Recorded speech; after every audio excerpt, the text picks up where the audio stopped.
বড়দিনের আগেই বহরমপুরে উৎসবের আমেজ। ওয়াইএমএ ময়দানে এবারেও সাড়ম্বরে উদ্বোধন মুর্শিদাবাদ ফুড ফেস্টিভ্যালের। বড়দিনের আগে মিও আমরের কেক হোক কিংবা জেলার নিজস্ব বেকারি, রাজস্থানী খাবার হোক কিংবা বাঙালি পুলি পিঠে, শীতের সন্ধ্যায় উষ্ণ আমেজে রকমারি খাবারের গন্ধে ম করছে বহরমপুরের ওয়াইএমএ ময়দান। কারণ এই মাঠেই বসেছে খাবারের মেলা। মুর্শিদাবাদ ফুড ফেস্টিভ্যালের জমকালো সূচনা হয়ে গেল বহরমপুর ওয়াইএমএ ময়দানে।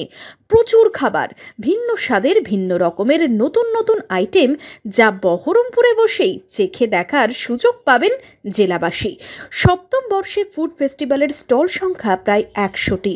শুধু মুর্শিদাবাদ নয়, মেলায় ভিন রাজ্য, ভিন জেলার নিত্য নতুন খাবারের স্বাদ পাবেন ভোজন রসিকরা। ফুড ফেস্টিভ্যাল ঘিরে অত্যন্ত আশাবাদী উদ্যোক্তা।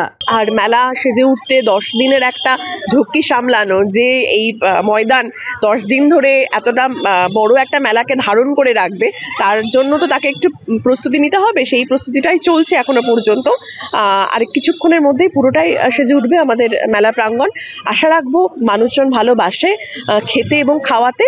খাদ্যরসিক মানুষজন এসো খাই চেটে পুটে মেলাতে সকলেই আসবে। উদ্বোধনের সন্ধ্যায় এলাহি আয়োজন ফুড ফেস্টিভ্যালে। 8 থেকে 80 ভোজন রসিকদের আনাগোনা শীতের সন্ধেই।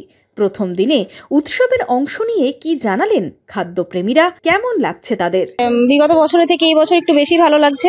আজকে যদিও উদ্বোধন, খুব একটা বসেনি স্টলগুলো, কিন্তু মোটামুটি যেগুলো দেখলাম বেশ ভালো। আয়োজনটা বহরমপুরের দিক থেকে উদ্যোগ সত্যি খুব ভালো।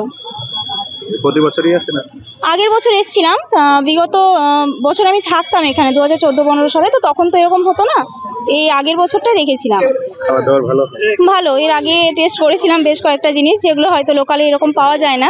বাইরের দিক থেকে হয়তো অনেক ভালো বা উন্নত মানের খাবার এখানে পাওয়া যায়। বহরমপুর থেকে রামচন্দ্র বিশ্বাসের রিপোর্ট, ইমাজিন কমিউনিটি মিডিয়া।